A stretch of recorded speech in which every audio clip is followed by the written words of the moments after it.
Hello everyone, my name is Dev and welcome to B learning platform. जैसे कि आप जानते हैं, इस सेशन में हम ज्योग्राफी के प्रश्नों को देख रहे हैं। ज्योग्राफी और इन्वायरमेंट के लोक सेवा, उत्तर प्रदेश लोक सेवा आयोग के जो प्रीवियस पेपर है, जो प्रश्न है, उसको देखा जा रहा है। हमने प्रीवियस लेक्चर में, प्रीवियस सेशन में हमने 2012, 13, 14, 15, 16 तक का कर चुके हैं। ये आज का जो सेशन है, इसमें 2017 का क्वेश्चंस देखेंगे।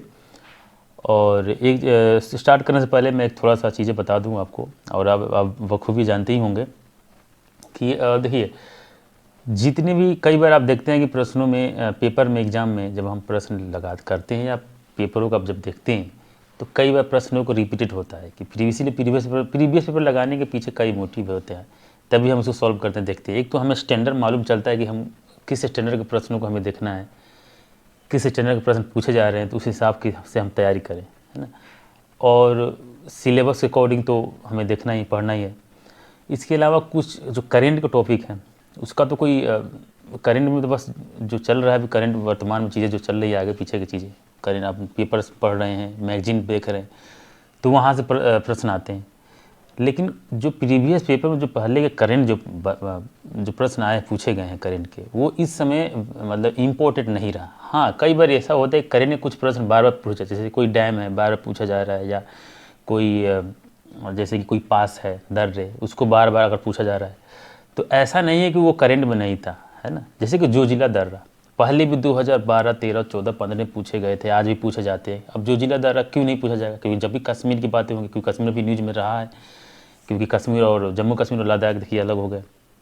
अलग मतलब क्या है कि यूटी अलग अलग करके यूटी बना दिया गया। पहले क्या एक स्टेट था, तो फिर भी करेंट वो एक तरह से करेंट का मुद्दा है, पहले भी था। तो इस तरह से जो कोई टॉपिक अगर बार बार करेंट का भी है, अगर पूछा जा रहा है, तो ऐसा नहीं है कि वो प्रीवियस पेपर के प्रश्नों को रिपीट किया जा रहा है, ऐसा नहीं है, वो करेंट में रहा है। हाँ, जो आपका सिलेबस के अकॉर्डिंग जो आपका कोर्स टॉपिक है ना, जैसे ज्योग्राफी कुछ चीज़ें हैं, जैसे बायोडाइवर्सिटी क्या होता है, या ये पूछा जाए कि अर्थक्वेक के बारे में पूछ दिया, कॉन्सेप्चुअल कोई प्रश्न बनाया जा रहा है, तो वो तो कॉन्सेप्ट आपको हमेशा तैयार रखना है ना।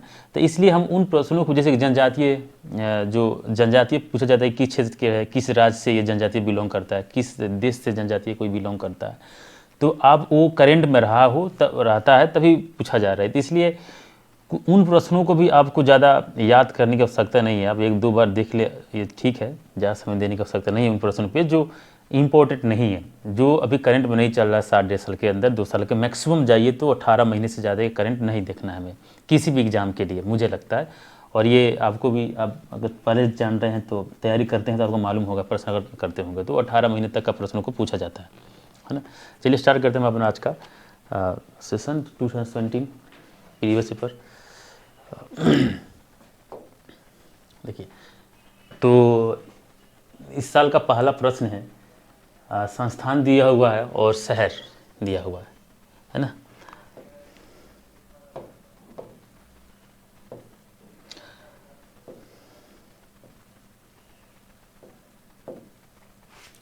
आपको बताना है कि वन अनुसंधान संस्थान, भारतीय चारागाह एवं चारा अनुसंधान संस्थान, केंद्रीय शुष्क क्षेत्र अनुसंधान, भारतीय कृषि अनुसंधान, ये कहाँ कहाँ पे है। देखिए, सबसे इम्पोर्टेंट, ये तो हमेशा न्यूज़ में रहता है, लगभग आप जानते ही होंगे, वन अनुसंधान संस्थान, क्योंकि जब भी वन की बात की जाती है, हमेशा कई बार आजकल तो काफ़ी इंपॉर्टेंट टॉपिक है, कई सालों से, और हमेशा सही रहा है।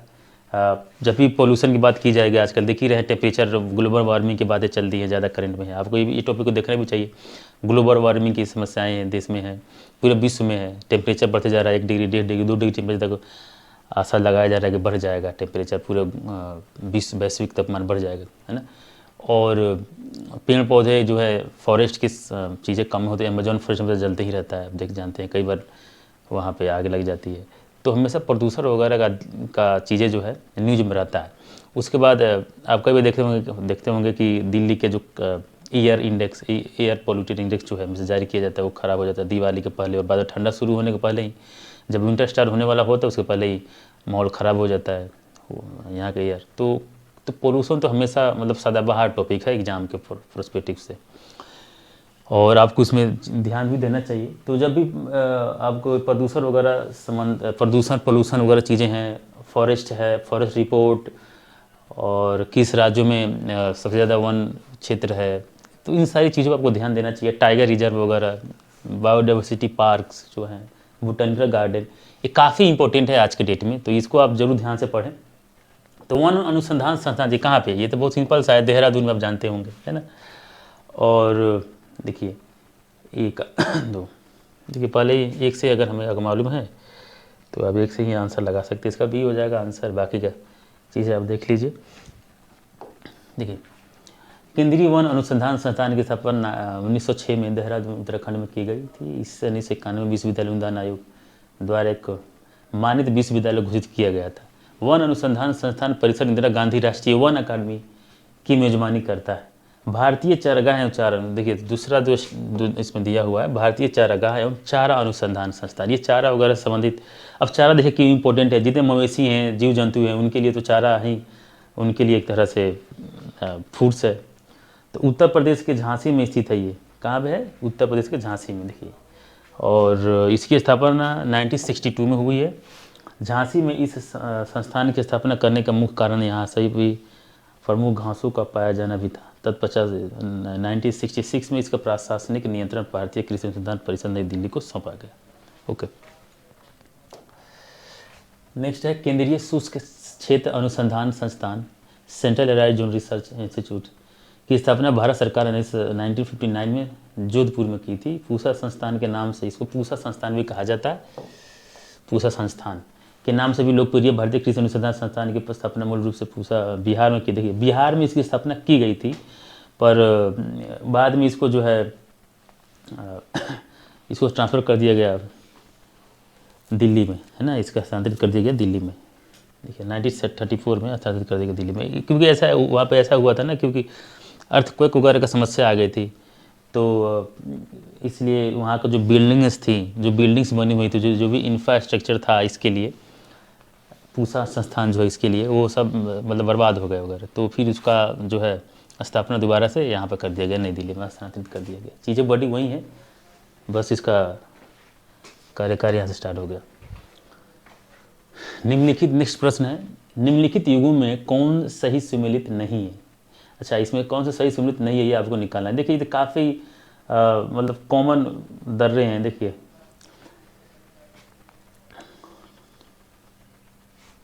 ये दर्रे, देखिए शिव किला है, बामडीला, देखिए 3-4 इसमें जो है, बामडीला, ये नाथुला हमेशा न्यूज में रहता है, मतलब हमेशा बहुत कॉमन है, कई बार पूछा गया, हर बार पूछता है ये। जोजिला तो काफ़ी अभी बताया ही था आपको स्टार्ट होने से पहले। देखिए जोजिला, अब उस समय जो है जम्मू कश्मीर वगैरह जो स्टेट है एक ही साथ था, मतलब लद्दाख अलग नहीं था और जम्मू कश्मीर अलग नहीं था, उस समय स्टेट था। आप जानते होंगे कि जम्मू कश्मीर रीऑर्गेनाइजेशन जो एक्ट पास, जो बिल अभी आया था 2020 में, है ना, reorganisation, Jammu Kashmir reorganisation bill या एक्ट का देखिए हो गया, तो उससे ही जो है जम्मू कश्मीर और लद्दाख हो गया। तो यहाँ पे जम्मू कश्मीर, जैसे कि जम्मू या कश्मीर है, तो ये भी सही है उस हिसाब से। और सबसे अगर अभी वर्तमान में देखा जाए तो अब इसको सबसे अच्छा कि लद्दाख बना लीजिए, है ना। तो ये लद्दाख है, जोजिला लद्दाख ये सही है। नाथुला, देखिए नाथुला आप जानते हैं, शिव किला दर देखिए हिमाचल प्रदेश एकदम सही है ना। बामडीला जो है भी अरुणाचल प्रदेश में सही है। सबसे दिक्कत कहाँ पे आ जा रहा है, नाथुला, है ना, तो नाथुला जो है गलत है, तो ये आंसर हो जाएगा आपका सी। अब नाथुला कहाँ पे, ये देख लीजिए।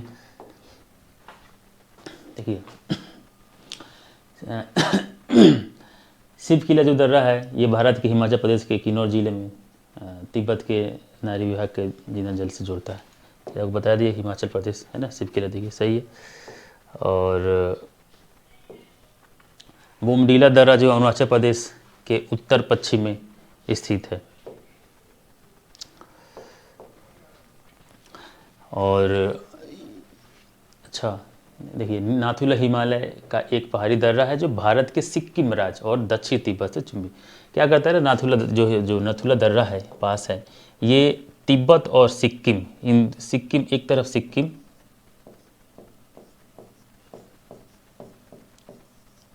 और तिब्बत, तिब्बत को जोड़ता है ये पास, है ना।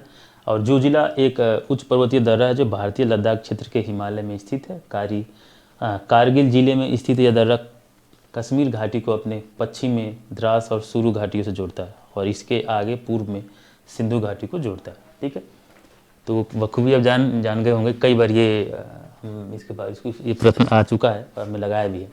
नेक्स्ट क्वेश्चन है, भारत का सर्वाधिक गहराई वाला बंदरगाह कौन सा है? सबसे ज़्यादा गहराई वाला कौन सा बंदरगाह है? देखिए इसमें तो देखिए इस ऑप्शन के अनुसार से इसमें तो चलिए हम पारादीप लगाएंगे, है ना, क्योंकि सबसे इन सभी में सबसे ज़्यादा गहराई वाला जो है पारादीप ही है। लेकिन भारत में सबसे ज़्यादा गहराई वाला जो अगर है तो गहराई वाला अगर बंदरगाह है तो उसका नाम है, देखिए सबसे कृष्णापट्टनम उसका नाम बंदरगाह का नाम है ना।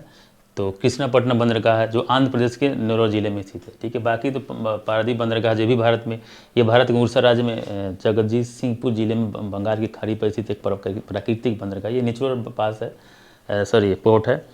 यह महानदी के बंगाल की खाड़ी में बह जाने के स्थान पर है और एक गहरे पानी की बंदरगाह है जिस कारणवश यहाँ बड़े समुद्री जहाज आते जाते हैं, आ जा सकते हैं। यह भारत की प्रमुख बंदरगाह में से एक है। ठीक है, नेक्स्ट क्वेश्चन है, निम्न में से कौन सा विशालतम हिमनद है ना, सबसे बड़ा जो ग्लेशियर कौन सा है इसमें से? तो ये आप तो जानते होंगे, इसमें जब पढ़ेंगे आप भारत की नदियाँ और नॉर्थ में, है ना, या इंडस वगैरह जब देखेंगे, सियोक नदी है, एक नुब्रा है ना। तो जो इंडस है ना, इंडस की जो इसकी ट्रिब्यूटरी है, एक सियोक है, नुब्रा है ना। तो ये जो दोनों नदियाँ जो है ना, ये दोनों जो है ट्रिब्यूटरी हैं किसकी? इंडस की। और ये दोनों नदियाँ निकलती कहाँ से हैं? सियाचिन ग्लेशियर से। और सियाचिन ग्लेशियर जो है ये सबसे बड़ा ग्लेशियर है। देखते हैं हमारा नेक्स्ट क्वेश्चन, यहाँ से ये देख लीजिए, है ना, ये जो बातें बताया हूँ यहाँ पे यही चीज़ें हैं। नेक्स्ट क्वेश्चन देखते हैं, निम्नलिखित में लोहा एवं इस्पात कारखानों में कौन कच्चे माल क्षेत्र के समीप नहीं है? अच्छा, देखिए बहुत सारे इंडस्ट्री जो होते हैं लोहे के लिए हो जाए या एल्यूमिनियम को हो या और भी कई चीज़ों के कारण, हर इंडस्ट्री के लिए कच्चे माल तो आवश्यक होता ही होता है ना। कच्चा माल के बिना कैसे आप प्रोडक्शन हो सकता है? पॉसिबल ही नहीं है। तो बहुत सारा जो इंडस्ट्री है वहाँ पे कच्चा माल उसके पास ही होता है, क्योंकि इंडस्ट्री भी जब इस्टेब्लिश किया जाता है, उसका स्थापना जब की जाती है तो उन क्षेत्रों को देखा जाता है जहाँ पे कई क्षेत्रों को देखने के आधार पे, मतलब कई आधार पर भी देखा जाता है कि यहाँ पे सूटेबल है कि नहीं स्थापना करना। इसके अलावा कच्चे माल को भी देखा जाता है ना। तो बहुत सारी इंडस्ट्री जो है वो कच्चे माल जहाँ पे अवेलेबल है वहाँ पे स्थापना होती है इंडस्ट्री की। नहीं तो जब किसी तरह से रेलवे से या अन्य किसी साधन से, परिवहन के मदद से एक जगह से दूसरी जगह को कच्चे माल को पहुंचाया जाता है। तो ये तो हो गई चलिए इंडस्ट्री की बातें। बाकी ये प्रश्न जो कह रहा है कि इसमें जो इस्पात कारखाने दी हुई है, ये जमशेदपुर, राउरकेला, दुर्गापुर, सेलम, तो इसमें जो है ऐसा कौन सा कारखाना, इस्पात कारखानों में से कौन सा जो है कारखाना है जो जिसके पास जो है इसका जो कच्चे माल का क्षेत्र जो है समीप नहीं है, है ना। तो इसमें जो आंसर है दुर्गापुर। दुर्गापुर जो है इस्पात कारखाना है, ये इसका जो है कच्चा माल कहीं और से आता है, इसके पास में जो है कच्चे माल का क्षेत्र नहीं है ना। और लगभग 1959 के आसपास जो है दुर्गापुर लौह इस्पात का निर्माण हुआ, स्थापना हुआ था। और करीब दुर्गापुर इस्पात संयंत्र पश्चिम बंगाल के पूर्वी भारतीय राज्य दुर्गापुर में स्थित steel authority of India limited के एकीकृत इस्पात संयंत्रों में से एक है। इसे यूनाइटेड किंगडम की मदद से स्थापित किया गया था। लौह और इस्पात संयंत्र भारत में कच्चे माल के स्रोत के पास स्थित है, क्योंकि लोहा और इस्पात उद्योग एक भारी और बड़े पैमाने पर उद्योग है। ठीक है, इसका कच्चा माल भी भारी और महाकाय होता है और वजन कम होने वाला होता है। कैम्बे क्षेत्रीय खाड़ी में तेल की खोज ने पेट्रोकेमिकल उद्योग का विकास किया। ये तो एक्स्ट्रा नॉलेज है आपका, एक्स्ट्रा है, बाकी बातें तो वहाँ पर बता ही दिया गया। नेक्स्ट क्वेश्चन है हमारा, कर्क रेखा निम्नलिखित में से किन राज्यों से होकर गुजरती है? देखिए दो चीज़ें अब याद रखिए, सबसे इम्पोर्टेंट है भारत से कौन सी रेखा निकलती है, तो कर्क रेखा, इसको कहते हैं कैंसर लाइन भी कहा जाता है ना। तो ट्रॉपिक ऑफ कैंसर कहते हैं, या कैंसर लाइन भी कही, मतलब कई बार देखेंगे कुछ बुकों में आप कैंसर लाइन भी कहेंगे या ट्रॉपिक ऑफ कैंसर भी कहेंगे, हिंदी में तो कर्क रेखा कहते ही हैं। तो लगभग भारत के 8 राज्यों को 8 राज्यों से गुजरती है कर्क रेखा, है ना।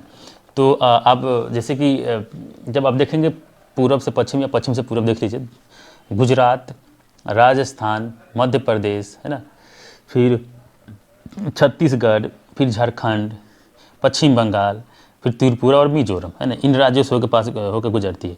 तो इस आधार पर लगाएंगे, देखिए ऑप्शन हमारा क्या क्या दिया है, गुजरात दिया है, तो ये यहाँ से तो गुजरती है। पूछ क्या रहा है, किन राज्यों से होकर गुजरती है, ये पूछ रहा है ना। कर्क रेखा निम्नलिखित में से किन राज्यों से होकर गुजरती है, ठीक, गुजरात से होकर गुजरती है, ठीक है। और उत्तर प्रदेश से नहीं हो गुजरती, उत्तर प्रदेश हटा दो, 3 जहाँ भी है कैंसिल कर दो, तो 3 से नहीं जाती है, ये गलत है, ये गलत है, ये गलत, 3 तो जाते ही नहीं है। तो ये आंसर सही हो गया, 1, 2, छत्तीसगढ़ और झारखंड, है ना। तो 1, 2, 3 ये सही हो गया आंसर, ये है ना। नेक्स्ट क्वेश्चन देखते हैं अपना। देखिए वही बातें हैं, इसमें बताया गया, आप ध्यान रख लें। गुजरात, राजस्थान, मध्य प्रदेश, छत्तीसगढ़, झारखंड, पश्चिम बंगाल, त्रिपुरा तथा मिजोरम, इन राज्यों से होकर जो है कर्क रेखा ट्रॉपिक ऑफ कैंसर जो है पास करती है। आप मैप में भी देख सकते हैं, गुजरात, मध्य प्रदेश, छत्तीसगढ़, झारखंड, वेस्ट बंगाल, त्रिपुरा और मिजोरम, ठीक है। नेक्स्ट क्वेश्चन इज, निम्नलिखित पहाड़ी जातियों का पश्चिम से पूर्व सही क्रम से, अच्छा पहाड़ी जातियों का, ये तो काफ़ी, अब तो ये प्रश्न पूछे भी नहीं जाते हैं क्योंकि बहुत बार इसको पूछा गया है, मतलब, और ये तो आपको देख कर याद हो गया होगा, गारो खासी जयंतिया, इसमें बस इसको याद रख लीजिए, गारो खासी जयंतिया आंसर लग जाएगा ना। देखिए नहीं है, नहीं है, गारो खासी जयंतिया आंसर सही हो गया, गारो खासी जयंतिया पहाड़ी है ये, है ना। तो इसी से आपको याद रखना चाहिए, याद होगा भी आपको। जैसे कि देखिए यहाँ पे ये सारी बातें बता दिया हूँ। गारो खासी जयंतिया नागा और मिजो पहाड़ियाँ मिलकर पूर्वांचल रेंज बनाते हैं, और गारो खासी जैसी उल्लेखित पहाड़ियों में से मेघालय, ये मेघालय जब देखेंगे आप, मेघालय के शिलोंग पहाड़ियाँ वहाँ पे ही दिखेगा, ऐसे करके 1, 2 और 3 ऐसे गारो खासी जयंतिया ऐसे करके, है ना, ये आपको मेघालय में दिखेगा, ये पहाड़ियाँ, यहीं भी यहाँ की जनजातियाँ हैं। देखिए यहाँ पे भी मैप में आप देख से देखिए, यहाँ पे देखिए गारो है, यहाँ पे ये गारो ऐसे, है ना, ये खासी, गारो खासी जयंतिया यहाँ पे है, ठीक है। ये 3 से याद रखिए। बाकी यहाँ पे एक्स्ट्रा नॉलेज आप देख लीजिए, नागा हिल्स है, मीकिर हिल्स है, प्रश्न के अकॉर्डिंग चलना है हमें। नेक्स्ट क्वेश्चन है, निम्नलिखित में से कौन से युग में सही सुमेलित है, आपको देखना है कौन सा सही है इसमें से, है ना, अब कौन सा, बाकी क्या देखिए। अच्छा, इडुक्की, सबरीगिरी, घाट प्रभा, रामगंगा, है ना, ये परियोजनाएं हैं। तो आपको बताना है कि कौन सी मतलब किससे संबंधित कौन सी परियोजना है ना। घाट प्रभा किससे संबंधित, रामगंगा किससे संबंधित है। तो आपको चीज़ों काफ़ी उसमें करंट में था, एक बार देख लीजिए, काफ़ी इसको आपको याद करने की आवश्यकता नहीं है क्योंकि उस समय ये करंट में रहा होगा, ये सारी परियोजनाएँ करंट में थी, तो इसलिए ये आपको प्रश्न बनाए गए हैं। लेकिन उस समय ये अभी समय के लिए काफ़ी इंपॉर्टेंट नहीं है, 2022 है ये, तो आप समझ सकते हैं कितनी बहुत 4-5 साल पहले की बातें हैं, तो ये काफ़ी इंपॉर्टेंट नहीं है, फिर भी एक बार देख लेना सही रहेगा। तो देखिए इडुक्की बांध जो है एक दोहरा वक्रता वाला बांध है जो पेरियार नदी के पार 2 ग्रेनाइट पहाड़ियों के बीच एक संकीर्ण कंठ में निर्मित है, जिसे स्थानीय रूप से केरल भारत में कुरवन और कुर्ती के नाम से जाना जाता है ना। जब पेरियार नदी अभी कहाँ पे है, केरला में, है ना, पेरियार नदी केरला में, याद ध्यान रखिए। सबरीगिरी जल पेरियार नदी है और केरला में, इसे ध्यान रखिएगा, ठीक है। सबरीगिरी जल विद्युत परियोजना, सबरगिरी हाइड्रो इलेक्ट्रिक प्रोजेक्ट केरल की दूसरी सबसे बड़ी पन बिजली परियोजना है। दोनों के दोनों जो है इडुक्की और सबरीगिरी दोनों कहाँ की है, केरल की परियोजना है। और घाट प्रभा जो है एक सिंचाई परियोजना है जो कृष्णा की एक सहायक नदी है जो कर्नाटक में बहती है, ठीक है। रामगंगा बांध जो है जिसे कालागढ़ बांध के नाम से भी जाना जाता है, यह भारत के उत्तराखंड के पौड़ी गढ़वाल जिले में कालागढ़ के 3 किलोमीटर ऊपर रामगंगा नदी पर तटबंध बांध है। यह जिम कॉर्बेट नेशनल पार्क, काफ़ी इंपॉर्टेंट है, इसको देख लीजिए, ध्यान दीजिए। जिम कॉर्बेट नेशनल पार्क के भीतर स्थित है। नेक्स्ट क्वेश्चन है, एक तरफ आपको मिलान करना, इसमें सम्मिलित कीजिए तथा नीचे दिए गए सही कुछ से सही उत्तर चुनिए। ठीक है, अब इसमें देखिए, ये जो है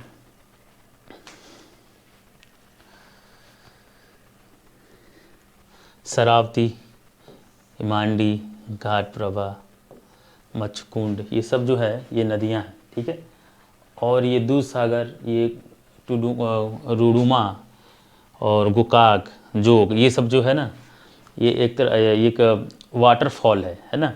तो इसको देखना है किस नदी से संबंधित ये है ना। तो काफ़ी भी उस समय काफ़ी इंपॉर्टेंट होगा, तो प्रश्न आए। इस समय के लिए तो काफ़ी इंपॉर्टेंट नहीं है, बस इसको ध्यान से आप देख लीजिए। दूध सागर मंडुआ या मंडुई का ही, रुडुमा जो है मच्छकुंड से, और गोकाक जो है घटप्रभा से है, और जोग जो है शरावती से। ठीक है, इसमें ज़्यादा समय नहीं देंगे। नेक्स्ट देखते हैं, नेक्स्ट प्रश्न, निम्नलिखित शैल क्रम में से कौन भारत का 90% से अधिक कोयला प्रदान करता है। देखिए, ये भी प्रश्न, बस इसका पूछने का तरीका बदल गया है। इस तरह का प्रश्न हमें पहले भी लगाया है, और भी 2015 या 16 वाले में हमने किया था, है ना। जैसे कि इसमें कई बार आपको पूछता है, अलग अलग बदल लगा। जैसे कि आप देखिए यहाँ पर गुणवाना क्रम जो है ना, गुणवाना क्रम जो है, तो इसके बारे में कई तरह, देखिए नाम बदल। जैसे प्रायद्वीपीय इंडिया में जाएंगे, प्रायद्वीपीय भारत की जब बात की जाएगी, तो वहाँ पे जो पूछा जाता है कि कोयला वगैरह के बारे में पूछा जाता है कि यहाँ पे सबसे ज़्यादा मिनरल्स होते हैं। तो प्रश्न जो है चेंज करके पूछा जाता है कई बार, है ना। तो इसलिए आप देखिए 90% से अधिक कोयला प्रदान करता है कौन सा क्षेत्र है, ऐसा कौन सा शैल क्रम है। तो आप देखेंगे गोंडवाना जो क्रम है, गोंडवाना क्रम 98% लगभग जो है भारत में कोयला यहाँ पे है ना। तो 90% अधिक कोयला प्रदान करता है, कौन सा करता है, ये गोंडवाना क्रम जो है करता है। तो बाकी ठीक है, नेक्स्ट देखते हैं, भारत में कोयले का, ठीक है, 90% कोयला गोंडवाना क्रम से प्राप्त होता है। नेक्स्ट है यहाँ पर दिया हुआ क्षेत्र है और स्थानांतरित खेती है। अच्छा, पहले आप जान लीजिए स्थानांतरित खेती होता क्या है। देखिए, कुछ ऐसे क्षेत्र होते हैं जैसे कि हमारे नॉर्थ ईस्ट का जो राज्य है, जो पहाड़ी इलाका है ना, तो वहाँ पे लोग क्या करते हैं, उन ज़मीन पे खेती करते हैं जहाँ पे कुछ सालों के लिए वहाँ पे खेती करते हैं। जैसे कि जमीन, वहाँ पेड़ पौधे जो है उसको नष्ट करके काट के हटा देते हैं, और वहाँ पे खेती करते हैं 5 साल 4 साल 10 साल, जब तक उर्वरक क्षमता ज़मीन की बनी रहती है। और जब उर्वरक क्षमता ज़मीन की समाप्त हो जाती है, तो फिर उसको छोड़ के कहीं और पे खेती करते हैं। इसमें नुकसान भी होता क्या है कि जो ज़मीन, जो भूमि थी, वो तो बंजर हो गई। फिर अब वो नेक्स्ट पे खेती कर रहे हैं 5 साल, आने वाले 40-50 सालों में बहुत सारा ज़मीन जो बंजर हो जाती है। तो इसी को कहते हैं स्थानांतरित खेती या स्थानांतरित खेती। स्थानांतरण मतलब चेंज, जो जगह है बदला जा रहा है ना, तो यही स्थानांतरित कृषि होती है। ठीक है, तो ये पूछ रहा है कि देखिए पश्चिमी जो घाट है, यहाँ पे जो स्थानांतरित खेती होती है उसका क्या नाम है, ये नाम दिया हुआ अलग अलग, डाहिया है, वालतेरे है, झूम है, कुमारी है।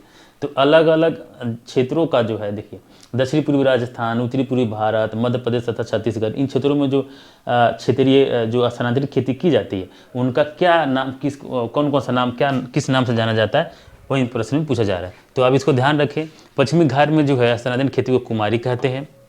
दक्षिण पूर्वी क्षेत्रों में ये रास्ता ये गलत हो गया, बालतिरे कहते हैं। उत्तरी पूर्वी भारत में जो है झूम कहते हैं, झूम खेती कहा जाता है ना, झूम खेती। उत्तर पूर्वी भारत नॉर्थ ईस्ट में झूम खेती कहा जाता है। ठीक है, मध्य प्रदेश में जो है, मध्य प्रदेश होता था राजस्थान वगैरह में दही, मध्य प्रदेश और छत्तीसगढ़ के क्षेत्रों में जो है, छत्तीसगढ़ यहाँ पे होना चाहिए था। मध्य प्रदेश जो है इसमें यहाँ पे दहिया कहा जाता है, उसी को झूम कृषि को ही, या ये स्थानांतरित की, सब जितने भी नाम थे वो स्थानांतरित खेती के नाम थे। नेक्स्ट है एल्युमिनियम कंपनी दिए हुई है, और इसकी कौन सा क्षेत्र है, जगह कौन सा है वो दिया हुआ है। तो आपको इसमें देखना है कौन सा इसे मैचिंग करता है ना। सम्मिलित कीजिएगा, नीचे दिएगा कुछ सम्मिलित करना, आपको मैचिंग करना है। तो एल्युमिनियम कंपनी है, बाल्को है, हिंडाल्को है, इंडियन एल्युमिनियम कंपनी और नाल्को है। देखिए बाल्को जो है कोरबा, हिंडोल्को जो है रेणुकूट, और हीराकुंड कंपनी जो है भारतीय एल्युमिनियम जो कंपनी है वो हीराकुंड में जाती है। और नालको जो है कोरापुट। नेक्स्ट क्वेश्चन है, वर्षा की मात्रा निर्भर करती है। देखिए वर्षा की मात्रा किस पर निर्भर करती है, वर्षा होती कैसे, बादल कैसे बनता है। देखिए जब आर्द्रता बढ़ता है ना हमारे वातावरण में, और ऊपर बादल कैसे बनता है, तो जो भी वाटर है वो गर्मी और टेम्परेचर जब बढ़ता है तो वाष्पीकरण के, है ना, जब वाष्पीकरण होता है तो उससे जो है वाटर उसमें बन के ऊपर जाता है और यहीं कंडेंस होकर जाकर बादल बनता है ऊपर। और फिर जब बारिश होती है तो कई कारणों पे, कई चीज़ों पे डिपेंड करता है, लेकिन मुख्यतः देखा जाए तो ये कह रहा है कि वर्षा की मात्रा निर्भर करती है। इसमें अगर पूछ रहा है तो मुख्यतः किस पे करती है, ये आपको देखना है ना। तो वर्षा की मात्रा देखिए, वायुमंडल में मुख्य कारक आर्द्रता होती है ना, आर्द्रता बताओ तो, और इसके अलावा और भी कारक है। अगर प्रश्न का एक अलग नेचर है, उस हिसाब से हमने आर्द्रता के बारे में बात की है ना। तो देख लीजिए यही वायुमंडल में नमी, पहले ही आर्द्रता की बात की जा रही है ना। आर्द्रता जो नमी, वायुमंडल में क्या नमी है उस पर डिपेंड करता है अधिकतर, लेकिन ऐसा नहीं कि सिर्फ इस पर डिपेंड करता है, काफ़ी हद तक तो और चीज और भी कारणों पर डिपेंड करता है। जैसे कि अन्य कारक जो भारी वर्षा के लिए जिम्मेदार हुए हैं, दबाव, प्रेशर और गति और दिशा, विकिरण और तापमान। वर्षा की मात्रा वायुमंडल में जल वाष्प की मात्रा पर निर्भर करती है। ठीक है, देखिए मान लीजिए अगर बारिश अगर होना है, होता क्या है कि ठंडे के दिनों में वर्षा का, विंटर के सीजन में जो विंटर चल रहा है इसमें वर्षा नहीं होती है, ना के बराबर नहीं होती है। तो इसमें क्यों नहीं होती है, क्योंकि इस समय जो है प्रेशर, वो इसमें प्रेशर ज़्यादा होता है ना। ठंडा जब जहाँ किसी भी क्षेत्र में अगर वहाँ पे अगर मौसम ठंडा है तो एयर प्रेशर जो है ज़्यादा होता है। एयर प्रेशर जब ज़्यादा होगा तो वर्षा नहीं होने की उम्मीद होती है, नहीं होगी। गर्मियों के दिनों में जब टेम्परेचर बढ़ता है, आपने प्रीवियस पेपर और भी इसके पहले जब पेपर हमने सॉल्व किया था तो उसमें देखा था कुछ प्रश्न ऐसे थे जिसमें हमने देखा था कि टेम्परेचर और प्रेशर में क्या रिलेशन था। तो टेम्परेचर और प्रेशर में जो है उल्टा रिलेशन था, है ना, इनडायरेक्टली प्रोपोर्शनल होता है temperature, indirectly proportional to pressure. मतलब कि जैसे टेम्परेचर बढ़ाइएगा तो प्रेशर घटता था और टेम्परेचर घटाइएगा तो प्रेशर बढ़ता था। ओके, तो इसमें जो है ये सब काफ़ी हद तक कारण है, दबाव, प्रेशर और टेम्परेचर वगैरह, है ना। बाकी अगर प्रश्न के हिसाब से तो वही आंसर माना जाएगा। नेक्स्ट क्वेश्चन है, अधोलेखित में से कौन शीत महासागर धारा नहीं है। देखिए हमें कुछ जैसे कि आप एक तरह से जो धाराएं जो हैं, कौन कौन सी धाराएं हैं, वो थोड़ा कौन सी ठंडी धारा है, कौन सी गर्म धारा है, इसको थोड़ा सा आपको याद रखें, क्योंकि इस तरह से एक आध प्रश्न हमेशा पूछा जाता है, सारे एग्जामों में पूछे जाते हैं। उत्तर प्रदेश हो या बिहार का पीसीएस हो या अन्य राज्यों के जो लोकसभा आयोग हैं उनसे पूछे जाते हैं एग्जाम में। तो एक थोड़ा सा मैं आपको हिंट दे देता हूँ। देखिए ये है विषुवत रेखा। कोई भी अगर समुद्री जलधारा है ना, कोई भी समुद्री जलधारा अगर वो विषुवत रेखा से होकर जाएगी पोलर की तरफ अगर जा रही है तो ये समझ लीजिए कि ये गर्म जलधारा है ना, ये गर्म जलधारा होगी, इतना ध्यान रखिएगा। ठीक, इधर भी दोनों साइड में हम कर सकते हैं। अगर ये जलधारा अगर विषुवत रेखा से पोलर के ध्रुव की तरफ जा रही है, इक्वेटर से पोलर की तरफ जा रही है, मूव कर रही है, तो इसको कहेंगे गर्म धारा होती है।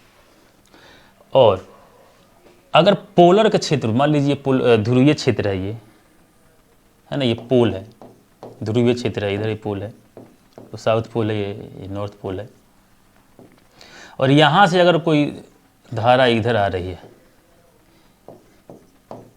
तो ये ठंडी जलधारा होती है या शीत जलधारा कहिए। ठीक, तो ऐसा क्यों होता है, क्योंकि जो इक्वेटर है वहाँ पे, इक्वेटर पे सबसे ज़्यादा गर्मी होती है ना, तो टेम्परेचर ज़्यादा होता है तो समुद्र का जो पानी है ज़्यादा गर्म है, तो समुद्र का पानी जब ज़्यादा उस क्षेत्रों में ज़्यादा गर्म है तो वहाँ जो लहरें बन के जाएंगी वो गर्म ही होंगी। ठीक, इसके विपरीत सोचिए। अब पोलरीय क्षेत्र में जो है, जो पोलरीय कह रहा हूँ, सॉरी, पोलर जो क्षेत्र, पोलर एरिया है, ध्रुवीय क्षेत्र, तो ध्रुवीय क्षेत्र जो है यहाँ पे सबसे ज़्यादा ठंडा ही बर्फ़ जमे रहते हैं, पानी भी ठंडा ही होगा, तो यहाँ से जो समुद्र का जल है, जलधाराएँ हैं, वो ठंडी आती हैं। ये है, इसके आधार पे जो है आप याद रखेंगे।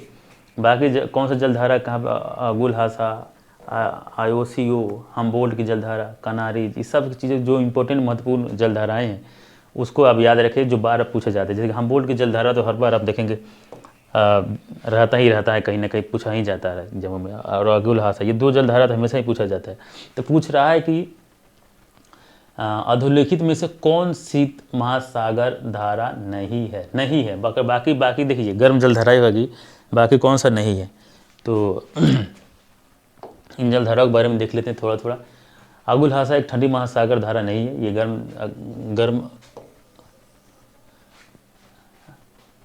गर्म महासागर जलधारा है। और अगुल हासा धारा दक्षिण पश्चिम हिंद महासागर की पश्चिम सीमा पर धारा है। कनेरी की धारा है, ये गर्म जलधारा है। बोल की ये ठंडी जलधारा है। हम बोल की धारा भी ठंडी जलधारा है, आईओसी भी ठंडी जलधारा है। देखते हैं हमारा नेक्स्ट क्वेश्चन।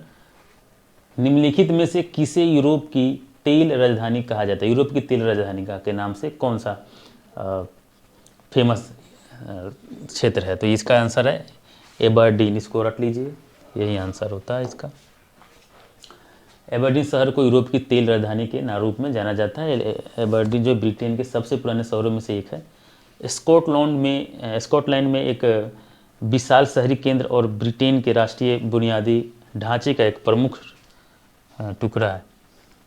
नेक्स्ट क्वेश्चन है, निम्नलिखित में से किस देश समूह की सीमा इसराइल से लगी? क्या गलत लिखते हैं, इजराइल को लगना चाहिए, टाइपिंग गलत करते हैं।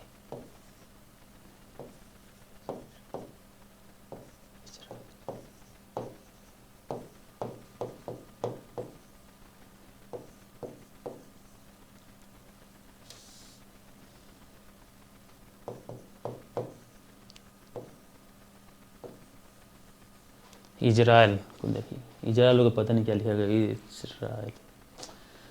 तो निम्नलिखित में से किस देश समूह सीमा इजराइल से लगी हुई है? देखिए कुछ देशों को हमेशा देखिए, कोई भी एग्जाम हो लोकसभा आयोग में आजकल मैपिंग से प्रश्न जो पूछे जाते हैं, तो कई बार कोई लेख है जो न्यूज़ में रहा हो तो उसके पड़ोसी देशों के बारे में पूछ लिया जाता है। अभी देखिए न्यूज़ में हमेशा भी से रह रहा है, अमेरिका रहता है, तो अमेरिका तो चलो बहुत ईजी है, वो कभी नहीं पूछेगा, क्योंकि ऊपर कनाडा है नीचे मैक्सिको है, तो इसमें पूछने का तो कोई चांस ही नहीं है।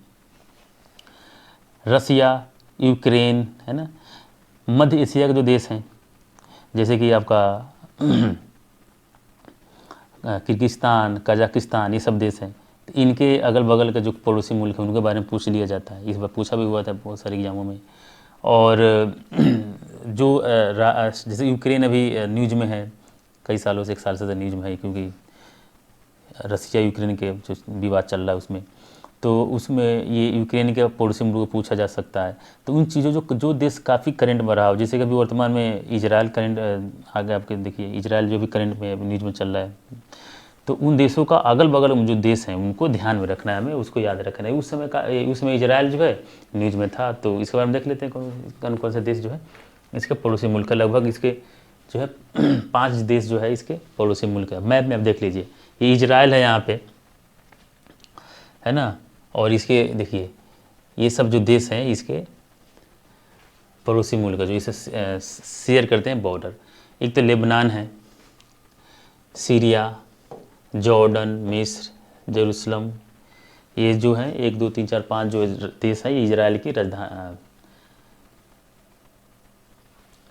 ये तो इसकी राजधानी है। 4 देश जो लेबनान, सीरिया, जॉर्डन, मिस्र, माफ़ करिएगा, जेरूसलम जो इजराइल की राजधानी है, तो सब आपको मालूम ही होगा। नेक्स्ट क्वेश्चन देखते हैं, निम्न में से कौन सा सबसे बड़ा पठार है? कौन सा पठार जो है सबसे बड़ा है? इसमें से कोकोनिगो, एक्वेरियस, कोलोराडो, है ना, कोलंबिया। कोलोराडो का नाम सुना होगा आपने, है ना, काफ़ी फेमस है। आंसर यही लगाइए, कोलोराडो, है ना। कोलोराडो सबसे बड़ा पठार है। डेनवर कोलोराडो की राजधानी और सबसे अधिक आबादी वाला शहर है। यह अमेरिका का सबसे बड़ा पठार है, ठीक है। ग्रैंड कैनियन द्वारा ये विभाजित किया जाता है। लाल सागर एक उदाहरण है, किस चीज़ का उदाहरण है? देखिए इसको आप ध्यान रखना है। अक्षीय द्रोणिका। अक्षीय द्रोणी क्या होता है भाई? तो इसको देख लेते हैं। क्या होता है कि अक्षीय द्रोणी क्षेत्र उसको कहा जाता है ना, जब एक कोई समतल भूमि है और उसके बीच में क्या है कि धंसने के कारण वहाँ पे कोई भी जैसे मान लीजिए धंस गया, वहाँ पे वाटर जमा हो गया, तो वहाँ पे एक तरह से सागर का निर्माण हो गया, है ना। मान लीजिए ये ज़मीन है, ये अर्थ का क्रस्ट है या कोई प्लेन है, और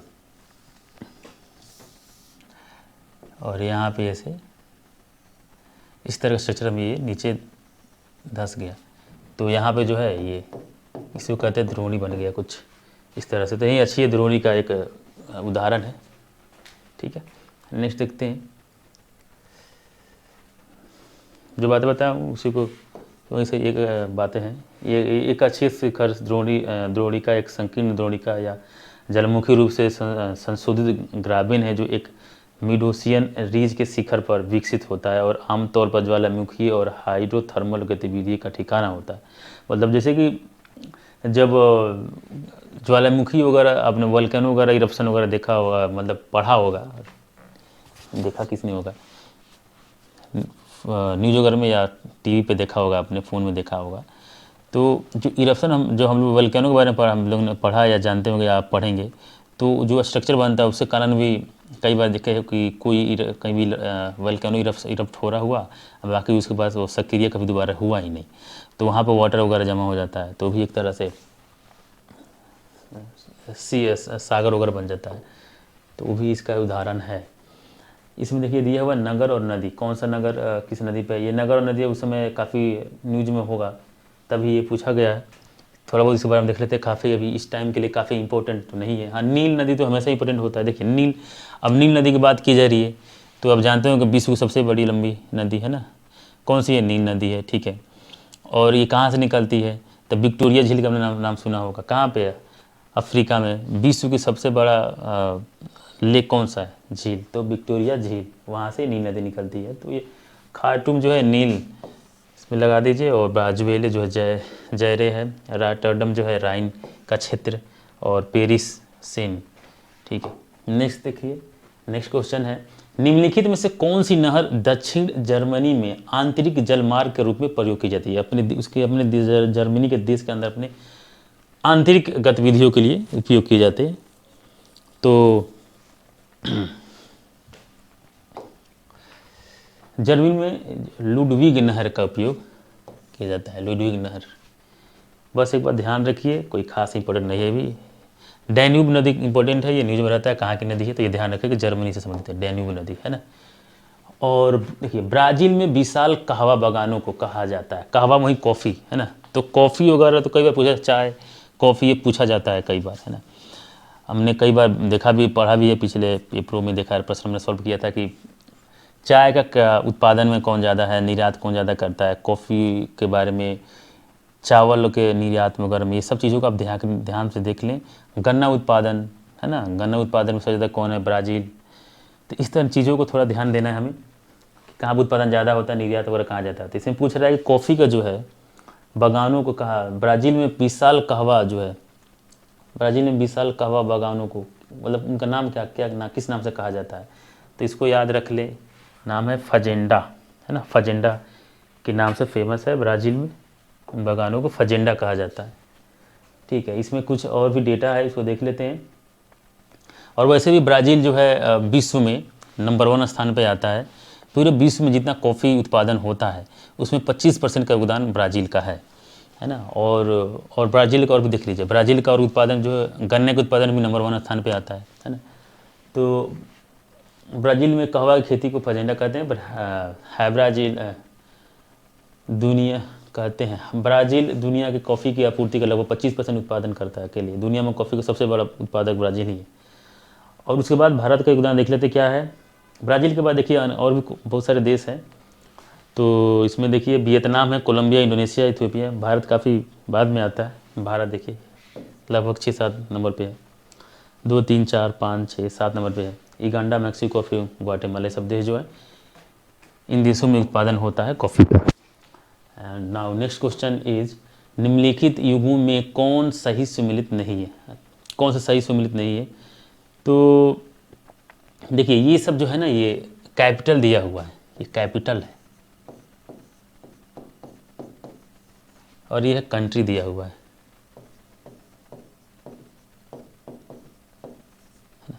आपको देखना किसका कैपिटल कौन सा है। तो आप अभी जैसे कि कैंट वगैरह में जो देश हैं उनका भी राजधानी याद रखें।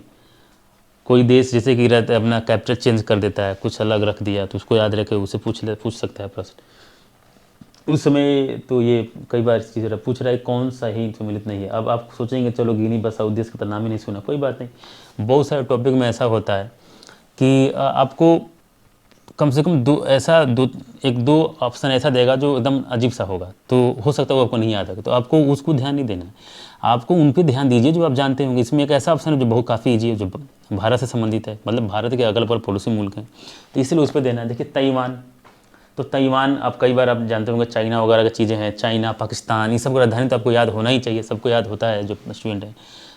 पाकिस्तान, अफ़गानिस्तान, चाइना, रूस, अमेरिका, जो फेमस नाम है, तो इनको याद रखिएगा तो काफ़ी ये सब प्रश्न हो जाते हैं। जैसे कि सीधे चले जाइए मालदीव पे, मालदीव तो हमारा पड़ोसी मुल्क, मतलब हमसे हमारा साउथ, भारत के साउथ में है।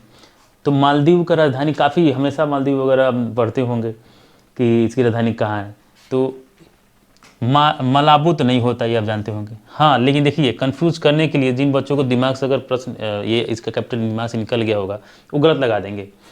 मलाबो क्यों नहीं होता है भाई?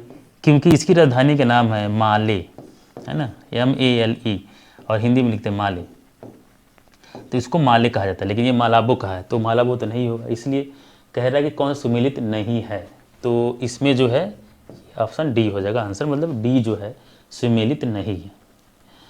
और नेक्स्ट क्वेश्चन देखते हैं। बाकी यही चीज़ें बताई गई है, राजधानी इसकी जो माले है, और जो चीज़ें बताए हैं वही चीज़ आपको बताया गया, ठीक है।